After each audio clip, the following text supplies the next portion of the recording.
Bien, saludamos a todos nuestros hermanos que están en este momento conectados o que comienzan a conectarse para la transmisión de nuestra clase de Infortemi el día de hoy. Nuestros hermanos que están especialmente en Venezuela, en Chile, en Argentina, en Perú, Ecuador, Colombia y por supuesto acá en los Estados Unidos. Estamos ahorita tratando de abordar lo mejor posible el tema del carácter y la formación.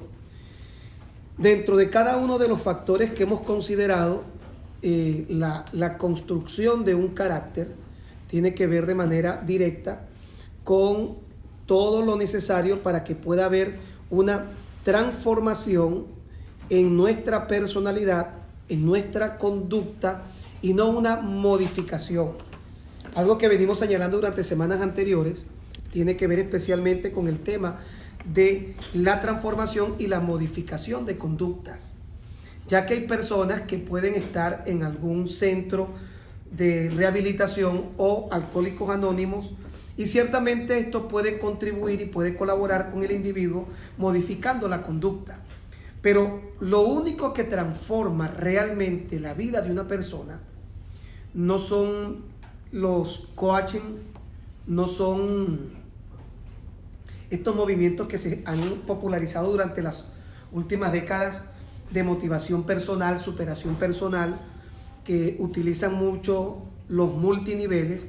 Lo que realmente logra transformar y cambiar a una persona es la obra que produce el Espíritu Santo en el corazón del individuo. Del resto podemos decir que sí existen modificaciones en la conducta de la persona. Pero la modificación en la conducta de la persona son todas aquellas herramientas que se pueden utilizar de manera humana. Y podemos incluir como manera humana lo que una religión puede hacer. Vengo señalando el caso de las obras humanas para que una persona pueda en este caso cambiar, o lo que las personas interpretan como santidad en una perspectiva de la religión. Recuerde que la palabra santo, su significado no es el que la iglesia ha identificado. El significado genuino de la palabra santo es apartado. Pero para nosotros, ¿cuál es el significado que tiene esta palabra? ¿O cómo hemos nosotros relacionado la palabra santo? ¿Con qué lo relacionamos? Con perfección.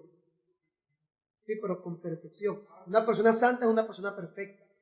Y una persona santa no es perfecta. Su contexto real no es perfecto. Una persona santa es una persona apartada. El significado de santo es apartado.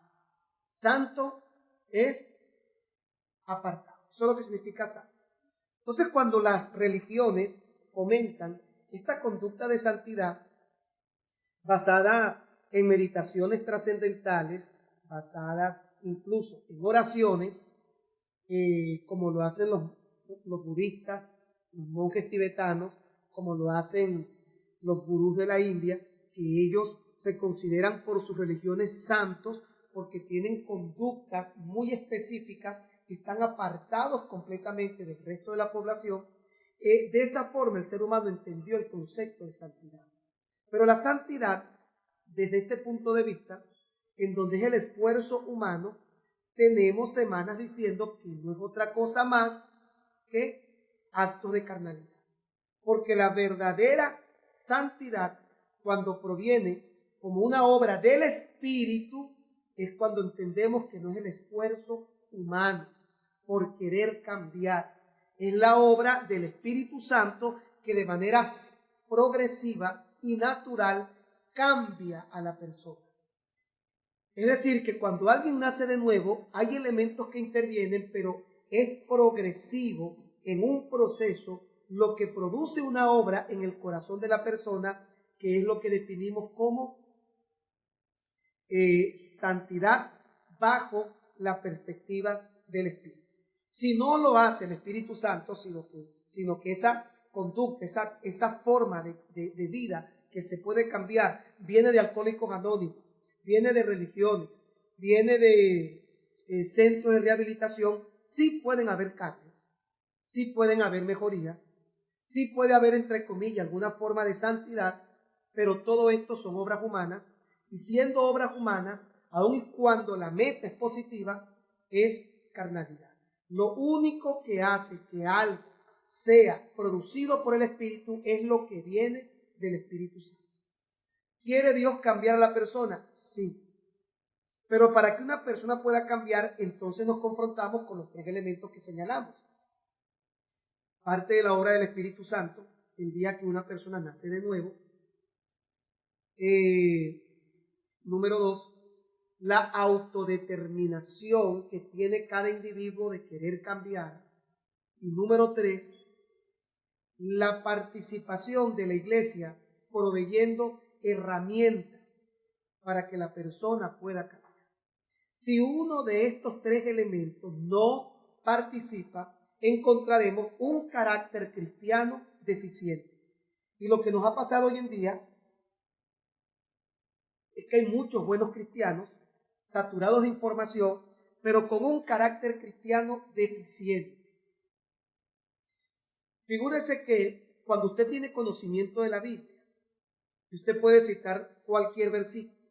Si no entiende usted cuáles son los principios, por ejemplo, la Biblia tiene principios éticos, la Biblia tiene principios espirituales, la Biblia tiene principios de autoridad. Si usted no toma en cuenta todos los fundamentos de principios bíblicos, y usted tiene conocimiento, pero no hay fundamento de principios, usted solamente maneja información, solamente tiene logo. Y ante el logo fue a lo que el apóstol Pablo se refirió cuando dijo que la letra mata, mas el espíritu vivifica. Entonces, ¿cuál es el espíritu que vivifica? El que está siendo edificado no con un logo. Recuerden que la palabra logo les compartí qué significaba. ¿Qué es logo? Palabra. Palabra. ¿Pero qué tipo de palabra? Palabra escrita. Logo es la palabra escrita. Ahora, rema, R-H-E-M-A, ¿qué es rema? Es cuando la palabra es revelada y cobra acción.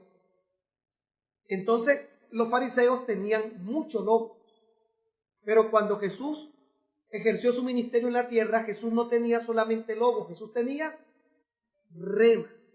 Y lo que hoy quizás comienza a producir la diferencia entre una cosa y otra es la ausencia o la presencia de una palabra revelada, de una palabra activa, de una palabra viva, de rema. El rema es esa palabra que trasciende. Jesús, de hecho, es el rema de Dios, porque dice la Biblia en el libro de Juan, capítulo 1, en el principio era el logo. Y el logo fue hecho carne, y el logo era con Dios. Y luego dice,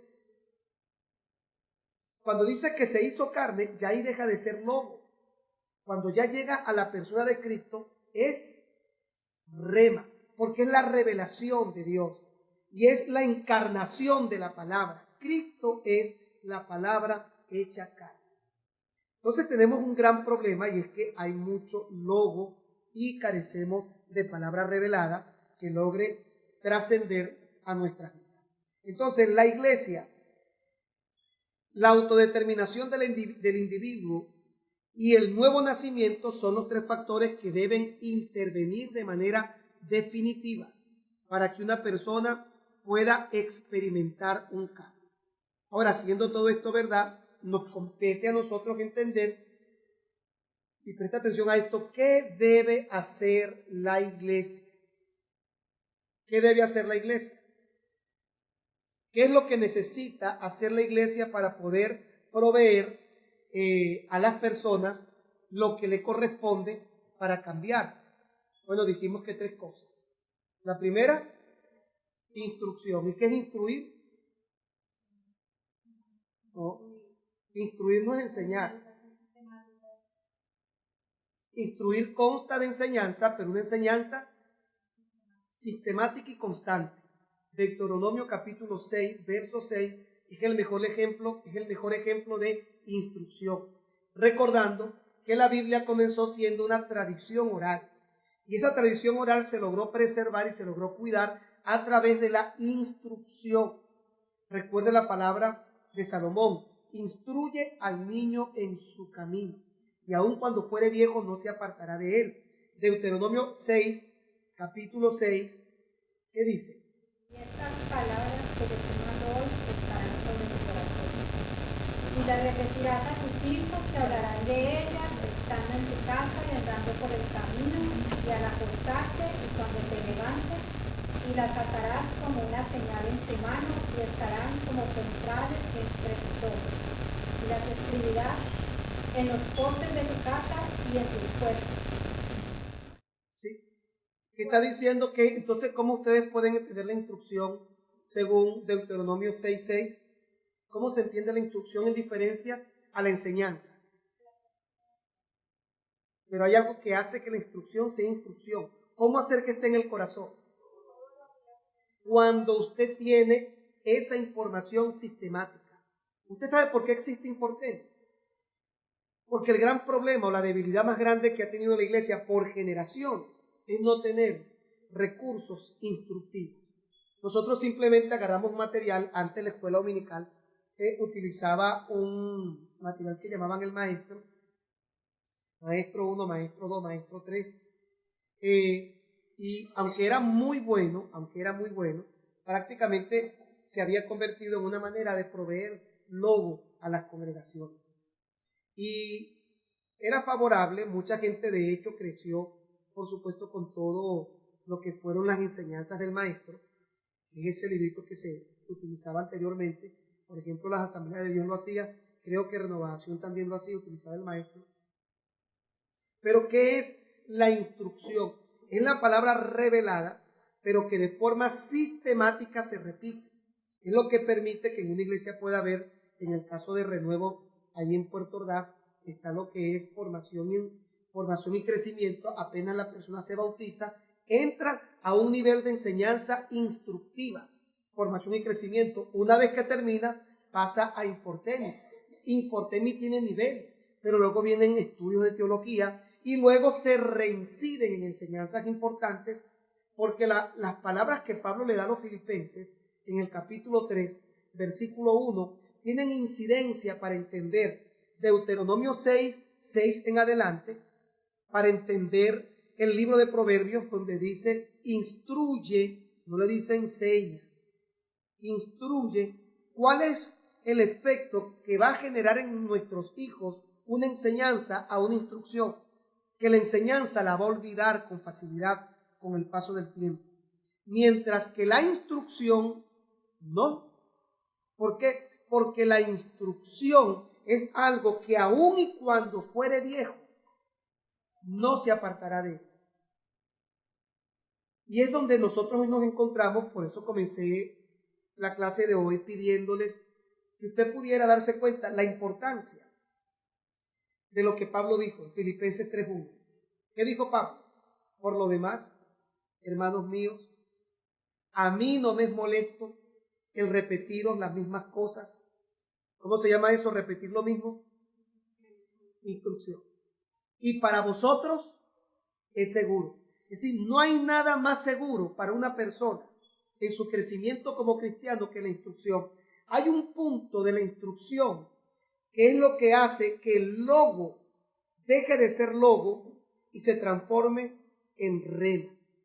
Mientras la enseñanza sea solo enseñanza, usted lo que está proveyendo es logo. Pero cuando la instrucción, que fue lo que ocurrió con el ejemplo que les di de Salomón, es todos los días o todos los domingos o cada clase, y aunque ya yo me lo sé, pero me lo vuelven y me lo repiten, llega un punto en el que eso ha logrado crear una convicción tan poderosa que va más allá de una enseñanza, va más allá de palabra muerta y comienza a ser viva. Entonces la iglesia debe tener espacios como estos para proveer instrucción. ¿Ok? Número 2, otra cosa que debe tener la iglesia es integración. Ok, en la integración le voy a mencionar rápidamente 3 cosas que deben darse para que pueda existir. Una, estuvimos conversando la semana pasada y cada quien dio como su punto de vista, ¿verdad? ¿Cómo se puede integrar a la gente, Roy? Un café con Dios. ¿Qué otra cosa sirve para integrar? Las espigas. ¿Qué otra cosa sirve para integrar?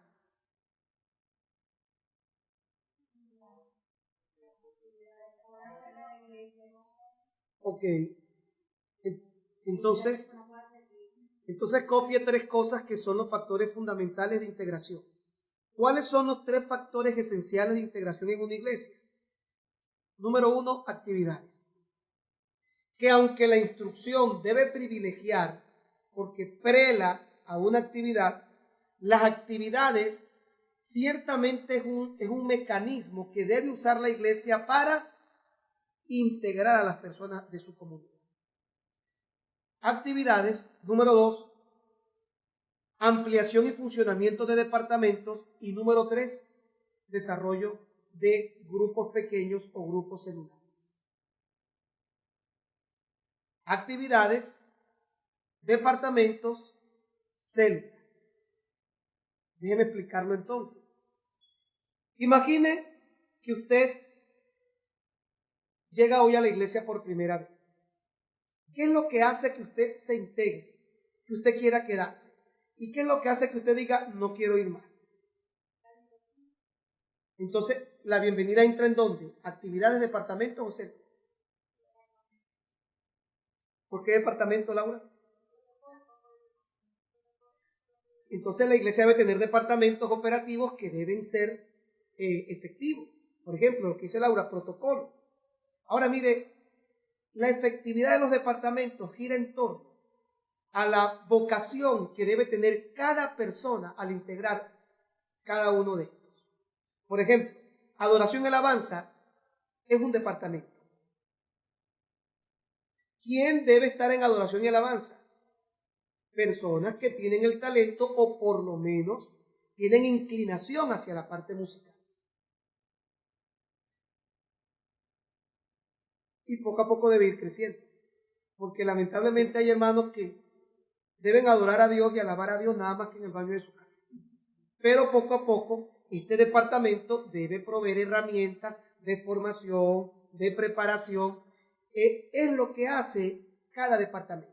Hablemos del departamento de protocolo, que podría ser quizás el inmediato. No puede estar en protocolo personas que no tengan una buena imagen. Porque hay muchos que no les va a importar que a la persona le falte dientes, simplemente llegó a la iglesia.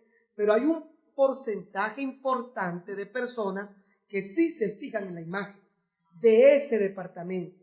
Entonces, el que esté en ese departamento debe tener una imagen, pero también debe tener un trato característico. Debe ser amable. Ahora, al mismo tiempo, alguien que está dentro de la iglesia, cuando pasa a ser de este departamento, se está integrando a la congregación porque está comenzando a tener en su corazón la alegría de sentirse útil.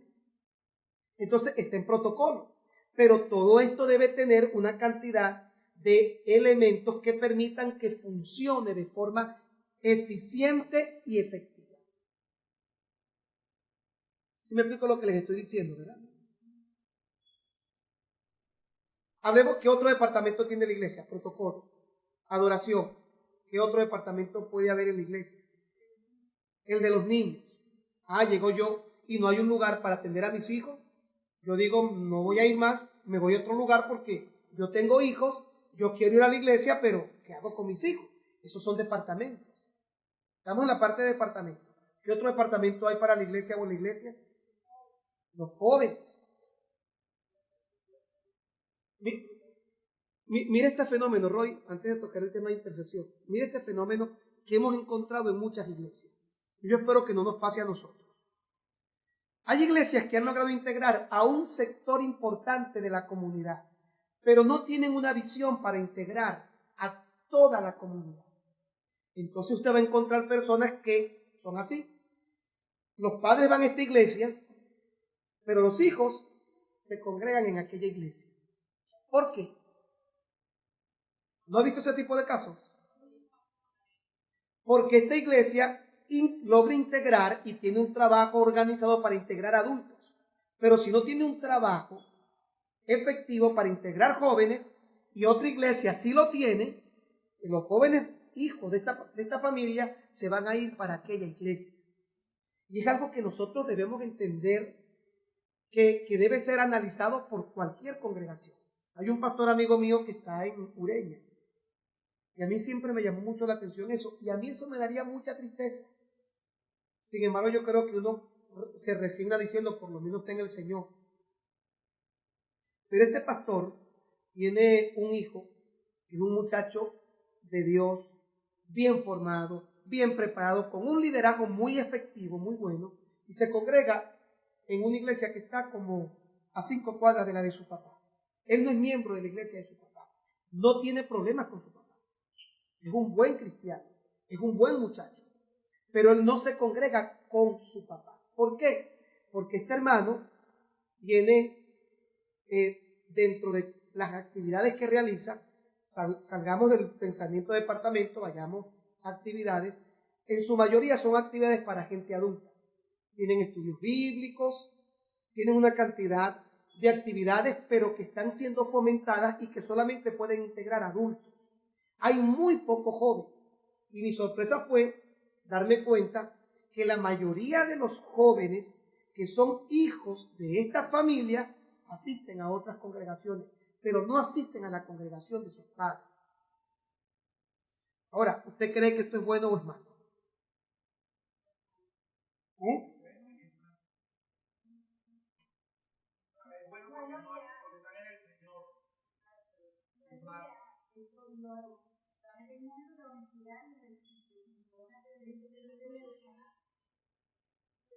Mire esta palabra, no es bueno ni malo.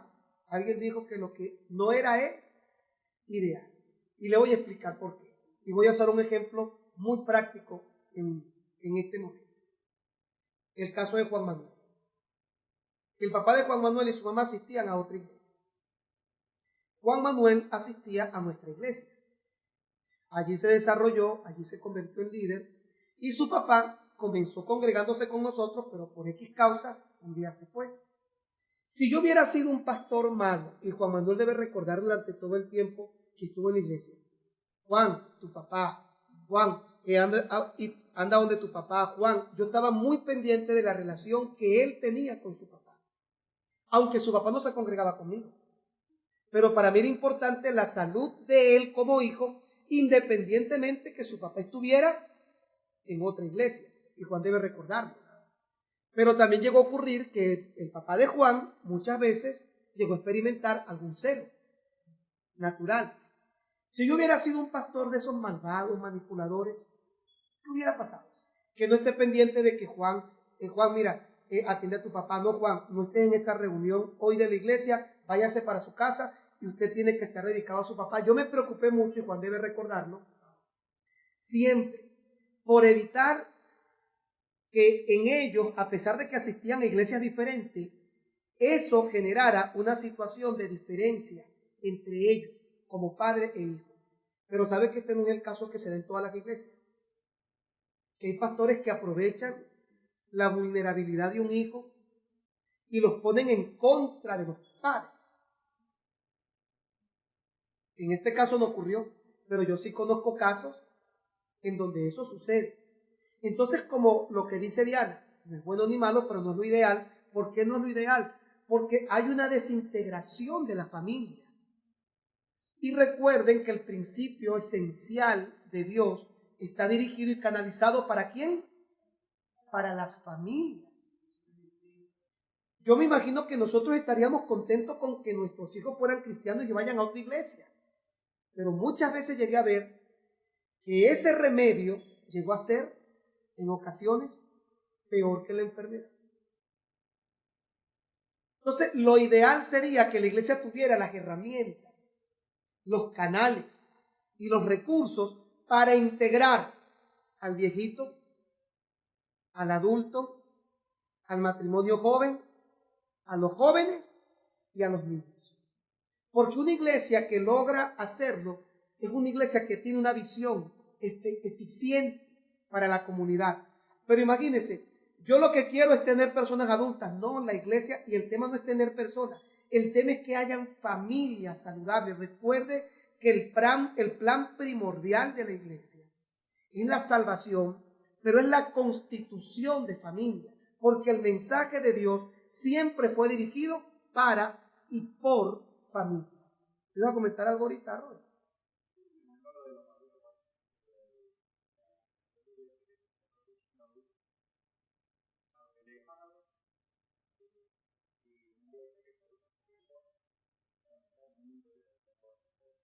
Va a colapsar. Entonces estos jóvenes se van a ir para aquella de adultos cuando ya sean adultos. Y ellos van a tener un reciclaje, es lo que llama mucha gente, ¿no?, en este proceso de crecimiento. El hueco en la puerta de atrás. Si la iglesia tiene una puerta delantera, pero sin darse cuenta, si no tiene herramientas de integración amplias, tiene una puerta o tiene un hueco en la puerta de atrás. Llega mucha gente y se va mucha gente. Y por eso la iglesia no llega a crecer. El tema de la integración es tan importante porque los departamentos, en primer lugar, deben ser eficientes. Si la persona no tiene el don de cantar y entra al departamento, como no es adoración o no tiene el don musical, por lo menos ese departamento debe proveer herramientas de formación musical, de formación vocal, por lo menos. Si tiene un departamento de protocolo, debe proveer herramientas en donde la gente sepa cómo atender a las personas y no simplemente poner a alguien en la puerta a recibir. No, aquí lo que necesitamos es que reciba. No, deben haber condiciones eficientes para cada departamento. Deben haber personas que les gusten los niños, por lo menos. Mire, necesitamos maestros para los niños. Y entonces metemos una persona que es un amargado, una amargada y que no le gustan los niños. Entonces, miren, los departamentos son importantes. Llámelo niños, llámelo adoración, llámelo protocolo, llámelo jóvenes, porque de cada departamento es que se puede dar cuenta que una iglesia tiene herramientas de integración para la comunidad.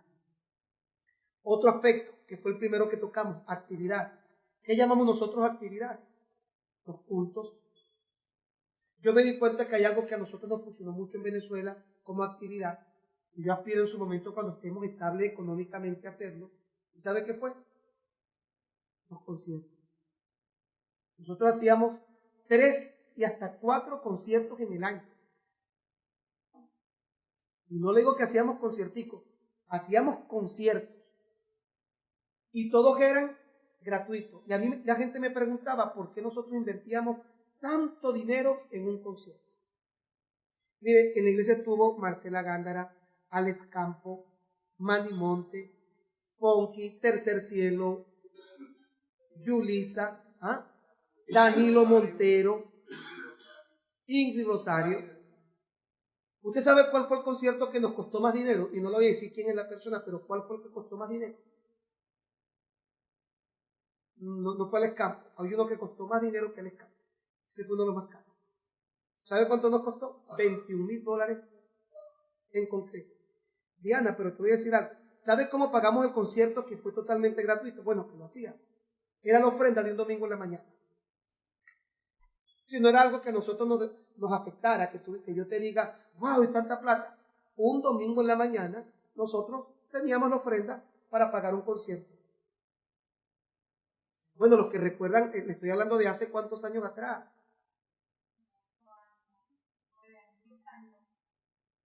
Hace como 10 años. Hermano, hace como 10 años, yo creo que un poquito más. Ese fue el más costoso y nos costó $21,000.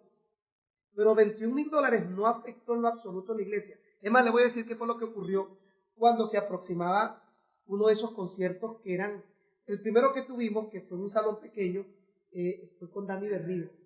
Luego hicimos uno que era un 2 por 1, perdón, que fue en la Plaza CBG, ¿se acuerdan? Que fue René González y Dani Berrío, otra vez. Y cuando yo me doy cuenta que esto representaba para la iglesia un punto de integración, ¿sabe lo que yo hice? Yo tenía que alquilar sonido, que en aquel momento me costaba $10,000.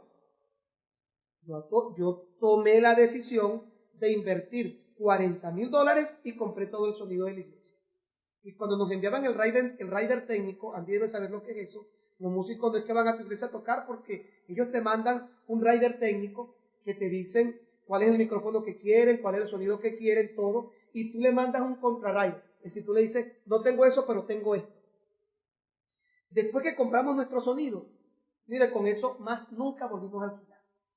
Pero los que están aquí saben que cada concierto nos dejaba un resultado de hasta 100 y 200 personas que se quedaban en la iglesia. Fue lo que hizo que la iglesia creciera y creciera y creciera. En un lapso de un año, la iglesia nuestra tenía bautizos en Venezuela de hasta 250, 300 personas. Que se hacía 3 veces al año. Tengo una idea, que le estoy diciendo que bautizamos aproximadamente 600 personas al año, por lo menos. Y los que están aquí, que son de Venezuela, saben de lo que les estoy hablando. Cuando yo vi que teníamos ese recurso, yo dije, ¿qué voy a hacer yo con plata en el banco? Hermano, empezamos a invertir y nos dimos cuenta que las actividades eran favorables, porque eran elementos de integración para la iglesia. Hacíamos otra, que no era, esta captaba jóvenes. Hacíamos otra que se llamaba el club, ¿cómo que se llamaba, Juan? El club de lectura bíblica, los de Berea. ¿Y qué hicimos? Trajimos gente que sabía hebreo y nos pusimos a dar clases y a aprender hebreo. Y eso se nos llenó de gente, porque incluso habían personas no cristianas que venían porque era un club de lectura. ¿Sabe que eso existe en muchos lugares, no? Y cuando llegaban al famoso club de lectura, que lo promovíamos, en su mayoría eran adultos, esta actividad era un punto de integración.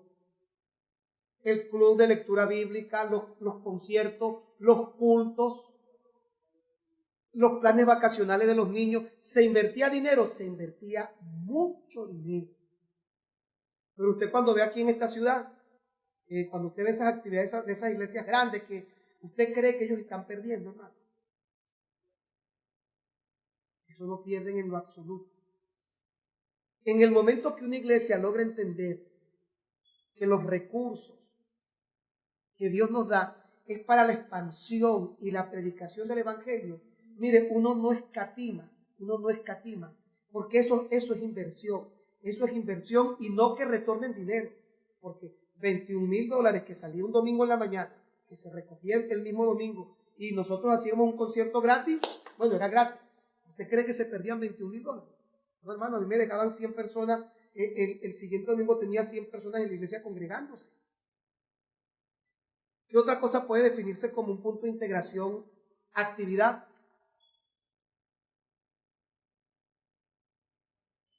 Congreso. Las primicias. Mire, ¿sabe cómo comenzaron nuestras primicias en Venezuela? Que también se invertía mucho dinero en las primicias.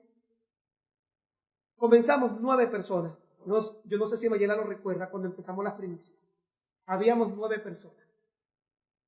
¿Sabe cuánto? Porque las primicias, antes de decir cuánto, recuerden que nuestras primicias comenzaban el 1 de enero.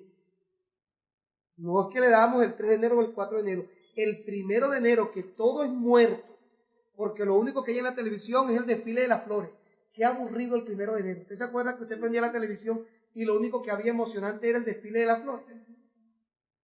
Entonces un día yo dije en mi mente y en mi corazón, ¿qué estarán haciendo los hermanos ahorita? Mire, todo el mundo anda aburrido. Me acuerdo que un 1 de enero me fui con mi mamá, mi papá y mis hermanas al Parque del Oeste. Yo no sé si mi mamá lo recuerda, pero qué aburrida es la calle el 1 de enero. Entonces yo pensé, ¿y qué dije yo?